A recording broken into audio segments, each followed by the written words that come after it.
और इस खबर पर अधिक जानकारी के साथ हमारे संवाददाता नागेंद्र भाटिया हमारे साथ जुड़ चुके हैं। नागेंद्र, महाराष्ट्र की सियासत में एक अहम फैसले पर मोहर लगती नजर आएगी, लेकिन हाल फिलहाल अब जो विधानसभा स्पीकर राहुल नार्वेकर तमाम बयानों पर बातचीत कर रहे हैं, उन तमाम बिंदुओं पर अब बात रख रहे हैं, उसको स्पष्टीकरण करते हुए क्या कुछ बातें निकलकर सामने आ रही है?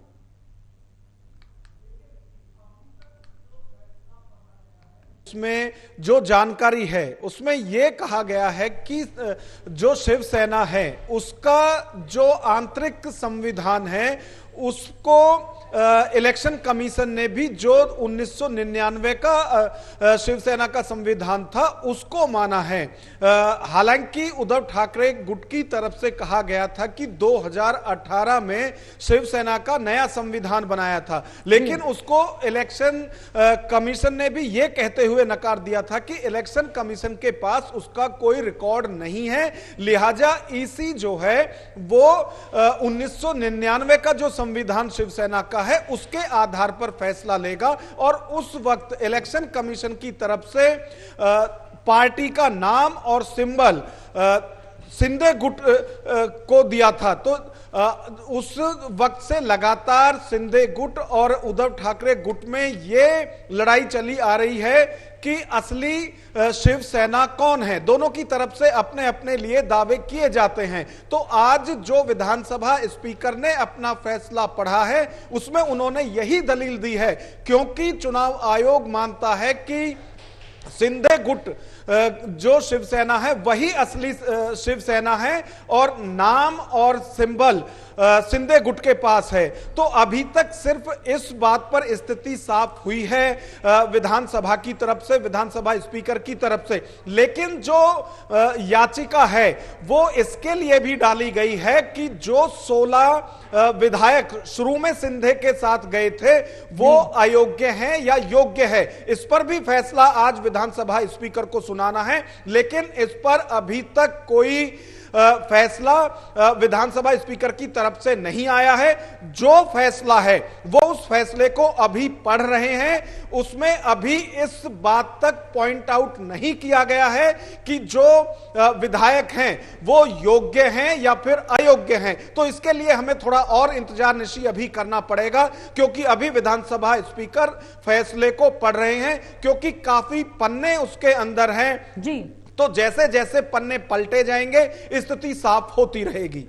बिल्कुल, और हम महाराष्ट्र के समीकरण की बात लगातार इसलिए कर रहे हैं क्योंकि ये बहुत बड़ा मसला है और इस पर बातचीत करनी भी बहुत जरूरी हो जाती है। तो मैं आपसे जानना चाहूंगी, क्या उद्धव ठाकरे को इस फैसले के बाद बड़ा झटका लग सकता है, क्योंकि अयोग्यता का सवाल उठता नजर आ रहा है और ऐसे तमाम विधायक हैं जिन पर ये तलवार लटकती नजर आएगी। तो क्या लगता है उद्धव ठाकरे को एक बहुत बड़ा झटका लग सकता है?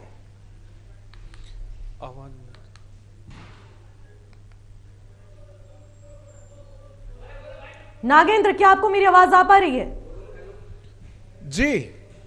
नागेंद्र, मेरा यही कहना है कि विधायकों की अयोग्यता पर सवाल उठाए जा रहे थे और उसके बाद ये अहम फैसला बहुत ही अहम तब हो जाता है जब आज ये फैसला आने वाला होगा। और इसी के साथ मैं आपसे जानना चाहूंगी, क्योंकि महाराष्ट्र के समीकरण की हम बात कर रहे हैं, तो क्या उद्धव ठाकरे को बहुत बड़ा झटका लग सकता है अगर विधानसभा स्पीकर कोई एक बड़ा फैसला लेते हैं?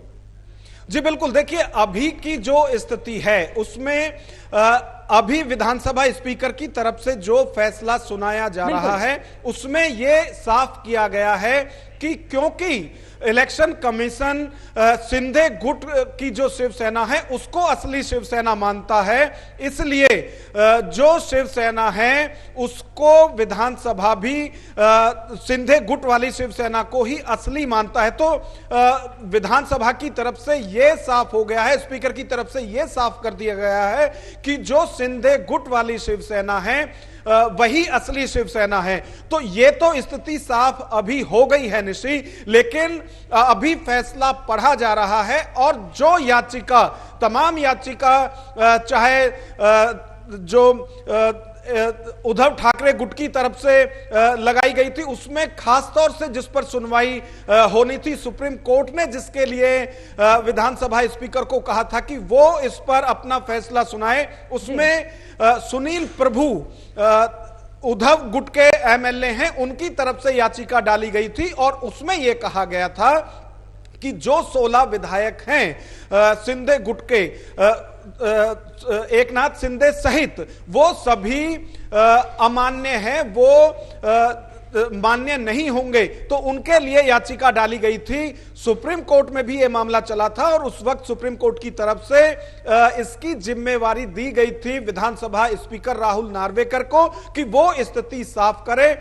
वो इसमें दोनों तरफ की जो बातें हैं उसको सुनकर और जो पेपर हैं डॉक्यूमेंट्स को देखकर अपनी तरफ से फैसला लें कि जो विधायक हैं उनकी विधायकी जो है वो मान्य है या फिर अमान्य है। तो आज दिन भर से इसी चीज पर इंतजार किया जा रहा है कि राहुल नार्वेकर की तरफ से कोई फैसला इस पर सुनाया जाएगा, विधानसभा स्पीकर की तरफ से कोई फैसला सुनाया जाएगा कि जो शिंदे गुट के एमएलए हैं वो अमान्य हैं या फिर जो उद्धव ठाकरे के गुट के एमएलए हैं वो अमान्य हैं। दोनों में से आज जिसके भी विधायकों को अमान्य बताया जाएगा उसी का कद महाराष्ट्र के अंदर कम हो जाएगा, क्योंकि यदि शिंदे गुट के जो विधायक हैं उनको अमान्य बताया जाता है तो आगे भी शिंदे गुट वाली जो शिवसेना है उसमें टूट हो सकती है। इधर से लोग फिर वापस उद्धव ठाकरे के गुट में जा सकते हैं, लेकिन उसी तरह से यदि उद्धव ठाकरे के गुट के जो एमएलए हैं उनको अमान्य बताया जाता है विधानसभा अध्यक्ष की तरफ से, तो उद्धव ठाकरे के गुट में भी टूट हो सकती है। अभी भी जो विधायक बचे हुए हैं 15, वो उनमें से भी वापस इधर शिंदे गुट की तरफ आ सकते हैं। तो और सबसे अहम ये फैसला इसलिए भी हो जाता है निशी क्योंकि इस साल के आखिरी में ही विधानसभा चुनाव भी होने हैं, उसको भी नजर में रखकर, क्योंकि अभी तो जो सरकार है यदि अमान्य भी हो जाते हैं शिंदे गुट के विधायक तो भी सरकार बहुमत में रहेगी, क्योंकि अजीत पवार के साथ जो एमएलए आए हैं लगभग 40 एमएलए हैं एनसीपी अजीत पवार गुट के, उनका समर्थन भी मौजूदा सरकार को है। तो सरकार पर तो कोई खतरा नहीं है, लेकिन भविष्य में जो चुनाव होंगे उसकी सारी स्थिति इसी फैसले पर रहेगी कि क्या फैसला आज विधानसभा अध्यक्ष की तरफ से सुनाया जाता है। बिल्कुल आपने सही बात कही नागेंद्र, और लगातार इसी पर सबकी नजर बनी हुई है क्योंकि अभी विधानसभा स्पीकर अपना फैसला सुना रहे हैं और पढ़ भी रहे हैं। तो मैं आपसे जानना चाहूंगी, अगर दोनों गुटों के पक्ष या विपक्ष में अगर कोई भी फैसला निकलकर अभी सामने आता है तो इससे चुनाव, जो आगामी चुनाव होने वाले हैं, उसका समीकरण किस तरीके से बदल सकता है, महाराष्ट्र की स्थिति किस तरीके से पलटती नजर आएगी? देखिए निशी, अभी की यदि बात करें तो ज्यादातर विधायक एकनाथ शिंदे के साथ हैं। पार्टी का सिंबल भी उन्हीं को मिला है इलेक्शन कमीशन की तरफ से और पार्टी का नाम भी उनको मिला है। तो फिलहाल अगर ये फैसला उनके ही पक्ष में रहता है तो उन्हें बड़ी राहत है। वो जो विधानसभा चुनाव होंगे साल के आखिरी में, उसमें मजबूती से वो महाराष्ट्र की सियासत में दम भर सकते हैं कि वो ही बाल ठाकरे साहब की जो विचार हैं उनके साथ चलने वाले हैं। असली शिवसेना वही है, लेकिन यदि खिलाफ में आती है तो फिर उद्धव ठाकरे मजबूती से लेकिन कई लोग इसे मैच फिक्सिंग भी कह रहे हैं नागेंद्र। विधानसभा स्पीकर की तरफ से भी या विधानसभा भी ये मानती है कि उद्धव ठाकरे सही थे, उनकी जो शिवसेना है वही असली है। तो असली नकली के खेल में तो फिलहाल स्थिति साफ कर दी है विधानसभा अध्यक्ष ने, लेकिन जो विधायक हैं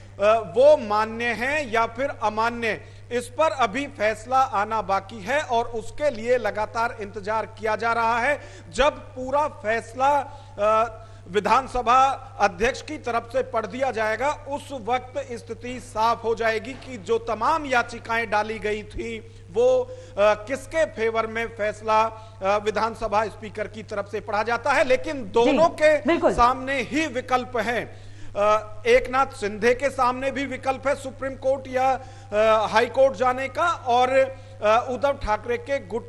के पास भी ये विकल्प है कि 30 दिन के अंदर, आज विधानसभा अध्यक्ष फैसला सुनाएंगे, उसके 30 दिन के अंदर दोनों ही यदि असंतुष्ट रहते ठीक हैं है। तो वो फिर से जाकर कोर्ट में चैलेंज कर सकते हैं विधानसभा अध्यक्ष के आज के फैसले को। बिल्कुल, बहुत बहुत शुक्रिया नागेंद्र, तमाम जानकारी के लिए। इस खबर पर अपनी नजर बनाए रखिएगा और इसी के साथ अगली खबर का रुख करते हैं।